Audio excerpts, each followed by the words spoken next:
Good morning student. मैं Virendra Kumar from लड़की senior secondary public school.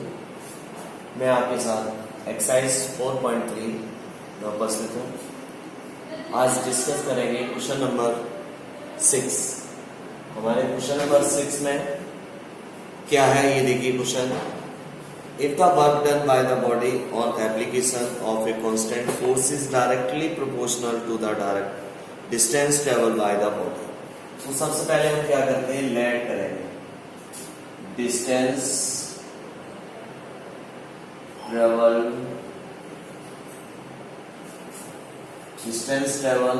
Equal to x kilometre, work done equal to y।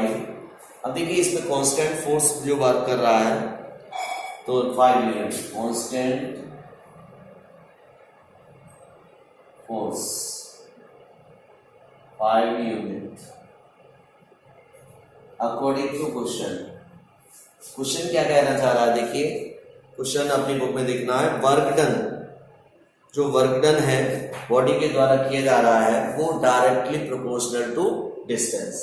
तो work done है y, work done proportional to, तो proportional का sign हो गया, इसके प्रोपोर्शनल है distance, work done proportional to distance.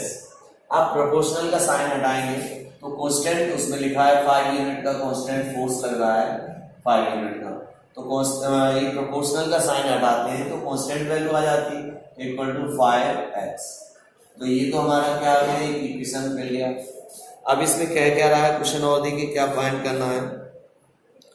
पहले तो कह रहा था express this in for equation into variable, तो इक्वेशन हो गया। आप कह रहा है draw the graph of the same by taking the constant.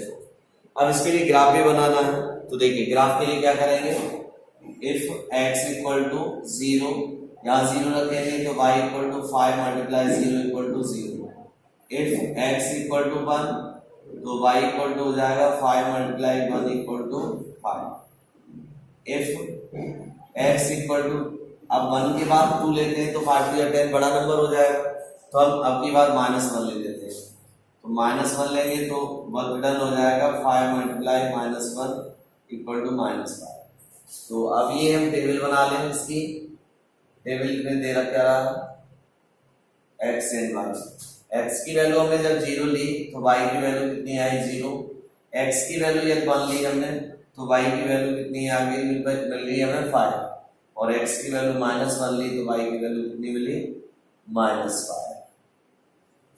तो अब हमारे पास टेबल कंप्लीट हो गई। अब हमें ग्राफ शो कर देना है, x axis and y axis. देखिए y पर हमें नेगेटिव चाहिए तो हमें थोड़ा सा ऊपर ग्राफ लेना होगा।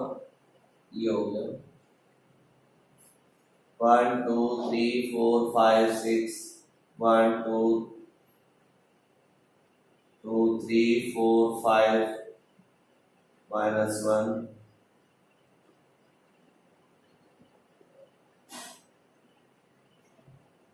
ये आपका हमारे मार्किंग हमने कर दिया, और ये 1 2 3 ये हमारे मार्क हो गए। ये 1 2 3 4 5 सभी को पता है पॉजिटिव होते हैं, 3 4 ऐसे ही हम शो कर सकते हैं। अब x पे 0 हो, y पे भी 0, दोनों 0 है तो हमारा ये पॉइंट हो गया पहला पॉइंट। फिर x पे 1 चलेंगे, y पे कितना चलेंगे +5 1 2 3 4 5, तो ये हो गया। फिर नेक्स्ट कह रहा है कि x पर -1 तो y पर -5, नीचे की तरफ 1 2 3 4 5, तो ये आपका माइनस। तो ये हमारे तीनों पॉइंट एक स्ट्रेट लाइन बनाएंगे, ये हमारा स्ट्रेट लाइन हो गया।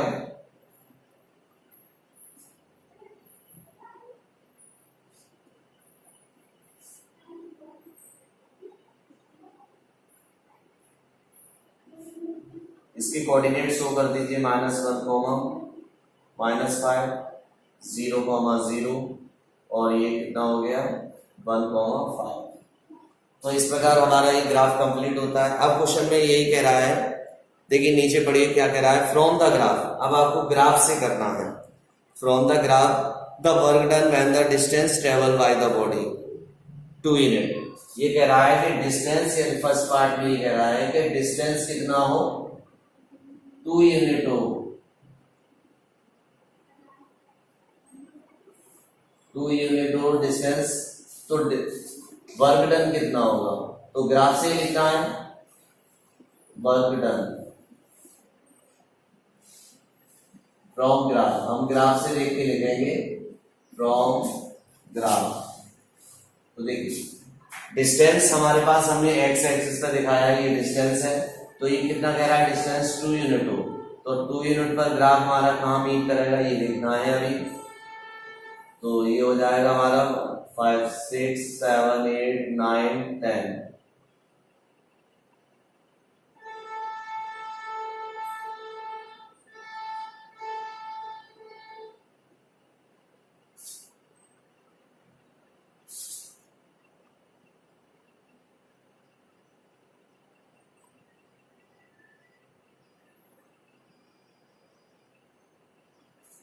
तो देखिए हम x पर कितना यूनिट लिया 2, जब 2 यूनिट लेंगे तो y पर कितना मिल रहा है, कहाँ ज्वाइन कर रहा है 10 पर, तो 5 6 7 8 9 10, तो वर्क डन हो जाएगा 10 यूनिट। अब दूसरी बात में कह रहा है सेकेंड पार्ट में यदि डिस्टेंस 0 हो, सेकेंड पार्ट में डिस्टेंस कितना हो 0, तो वर्क डन कितना होगा, गौर से देखना है, डिस्टेंस 0 है, जहां डिस्टेंस 0 है तो वर्क डन भी वही 0 होगा, फिर तो यही पॉइंट हो जाएगा ग्राफ, तो वर्क डन भी 0 हो जाएगा, ग्राफ कहीं नहीं जाएगा, फिर 0 पर 0 ही है क्योंकि x ऑरिजिन पर मीट कर रहा है। तो इस तरह से ये क्वेश्चन कंप्लीट होता है। अच्छा क्वेश्चन है, नोट कीजिए। देखिए नेक्स्ट क्वेश्चन 7 में क्या कह रहा है, Yamini Fatima 2 students of 9th class of school together contribute 100 रुपए, दोनों लोग 100 रुपए कंट्रीब्यूट करते हैं प्राइम मिनिस्टर रिलीफ फंड के लिए। तो देखिए let contribute money by Yamini equal to x rupees and contribute money by Fatima equal to 5 rupees. According to question दोनों ने मिलकर कितने कंट्रीब्यूट किए, तो x और y दोनों ने किए, x plus y equal to total कितना किए दोनों ने कंट्रीब्यूट 100 रुपए, तो ये 100 रुपए हो गया, तो हमारा लीनियर इक्वेशन टू वेरिएबल हो गया। अब इसी को ग्राफ पे शो करना है, तो आप फ्री सॉल्यूशन निकाल के ग्राफ शो कर सकते हैं। नेक्स्ट देखिए क्वेश्चन 7 के बाद क्वेश्चन 7 का इक्वेशन बन गया, अब आप ग्राफ स्वयं बना लेंगे। अब आता है क्वेश्चन नंबर 8। क्वेश्चन 8 में दे रहा है f और सेल्सियस और फ़ारेनहाइट का रिलेशन दे रहा है, f equal to 9/5c plus 32। ये फ़ारेनहाइट से सेल्सियस और सेल्सियस से फ़ारेनहाइट में चेंज करने के लिए रिलेशन हमें दे रखा है। कंट्री क्वेश्चन पढ़ लीजिए, countries like USA Canada temperature is measured Fahrenheit. ये कहना चाह रहे हैं कंट्रीज जैसे यूएसए कनाडा है जिसमें टेम्परेचर फ़ारेनहाइट में फ़ारेनहाइट में मेजर किया जा रहा है, जैसे कि इंडिया वगैरह में सेल्सियस में मेजर किया जाता है, तो आपस में एक रिलेशन कन्वर्ट कर दे रखा है। तो फर्स्ट पार्ट में क्या कह रहा है, draw the graph of the linear equation above using Celsius for the x axis and Fahrenheit for y axis. ये कह रहा है सी को हम क्या लेट करेंगे, सेल्सियस को एक्स एक्सिस और फ़ारेनहाइट को वाई एक्सिस लेट करेंगे, और उसके माध्यम से हमें क्या करना है, ग्राफ बनाना है फर्स्ट पार्ट में। तो ग्राफ बना लेंगे कि क्या हो जाएगा, y इक्वल टू हो जाएगा 9/5, c को क्या है x प्लस 32। अब हमें इसके लिए ग्राफ बनाना है, तो हमें कितने सॉल्यूशन चाहिए, वैसे तो 3 चाहिए लेकिन हम 2 से भी बना सकते हैं। तो if x इक्वल टू 0 तो y कितना हो जाएगा, ये 0 प्लस 32 तो इक्वल टू 32। इफ x की वैल्यू, अब देखिए क्या लेना है, हमने ले लिया 5, x की वैल्यू 5 लेंगे तो y की वैल्यू कितनी हो जाएगी, 9/5 इंटू 5 प्लस 32। 5 से 5 कैंसिल हो गया, तो कितना बचा 9, 32 और 9 40। तो अब हमने क्या बनाया, 2 सॉल्यूशन निकाल लिए। वैसे आप 3 सॉल्यूशन निकालेंगे, हमने निकाल लिए 2 से भी बना सकते हैं। x पे कितना है 0, तो y पर हमारा कितना आया 32, x पे कितना है 5, तो वैल्यू हमारे पास 40। ग्राफ बना लेंगे, बिल्कुल आसान है ग्राफ बनाना, x और y एक्सिस। हम अपने क्वेश्चन के अकॉर्डिंग ये मार्किंग वैल्यू लेंगे। वैसे तो 1 1 cm की होती है, अब हम कितने का ले रहे हैं ये अपने हिसाब से डिपेंड करता है। वैल्यू हमारे 41 तक है, तो हमें एक ले लें, हम 2 का भी ले सकते हैं, तो हमें 20 दिखाने पड़ेंगे। 5 का ले लें, 5 10 15 15 के बाद 20, और इधर हो गया 5 10 15 20 25 30 35 और ये 4। वैसे तो और ऊपर जा रहा है, 41 तक जाएगा, या फिर 45 दिखा दीजिए।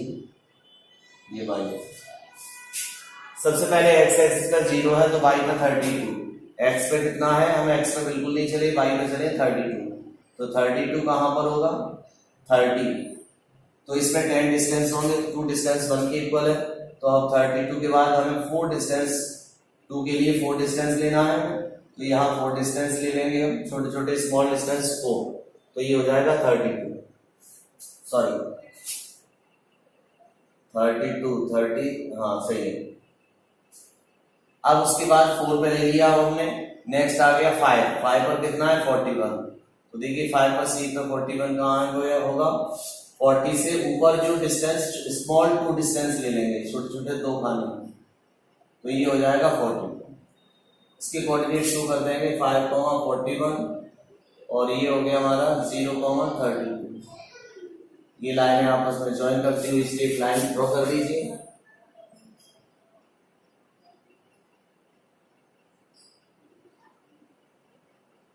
ये हमारे पास लाइन हो गई इस ग्राफ की। अब आता है इसका सेकंड पार्ट। अब देखिए सेकंड पार्ट में क्या कह रहा है, if the temperature is 30 degree Celsius, यानी टेम्परेचर को हमने x माना, तो x कितना दे रहा है 30 डिग्री सेल्सियस, तो हमें फ़ारेनहाइट में बदलना है, तो x की वैल्यू रख देंगे, तो हमारे पास फ़ारेनहाइट की वैल्यू निकल आएगी, पुटिंग कर दीजिए, जो वैल्यू हमें दे रहा है वो पुटिंग कर देते हैं, तो 9/5 × 30, हमारे पास x की वैल्यू 30 है, तो x की वैल्यू जगह पर 30 रख देंगे, प्लस 32 5 6 30, तो ये 9 6 54 प्लस 32, ये हो गया आपका 6 8 86 डिग्री फ़ारेनहाइट। ये y की वैल्यू निकल आई। ऐसे ही थर्ड पार्ट में देखिए क्या कह रहा है, टेम्परेचर 95 फ़ारेनहाइट है, तो what is the temperature in Celsius. अब की बार क्या करेंगे, y की जगह पर कितना रखेंगे 95, और या 95 रखेंगे, ये वैल्यू फिर इधर ले जाएंगे, x की वैल्यू निकल आएगी। तो थर्ड पार्ट में बिल्कुल ऐसे ही है, और फोर्थ पार्ट में एक बार x की वैल्यू 0 डिग्री दे रहा है, तब y की निकल के आएगी, और y की एक बार 0 दे रहा है, तो x की निकल के आएगी, सेम एस हो जाएगा। अब इसका फिफ्थ पार्ट के लिए आते हैं। देखिए फिफ्थ पार्ट में क्या है, हमारे पास लिख रहा है, is there a temperature which is numerically the same in both Fahrenheit and Celsius. ये कह रहा है क्या न्यूमेरिकली फ़ारेनहाइट और सेल्सियस में टेम्परेचर सेम होता है। तो सपोज क्या करेंगे, हम लेट कर लेते हैं, x = y हमने लेट कर लिया।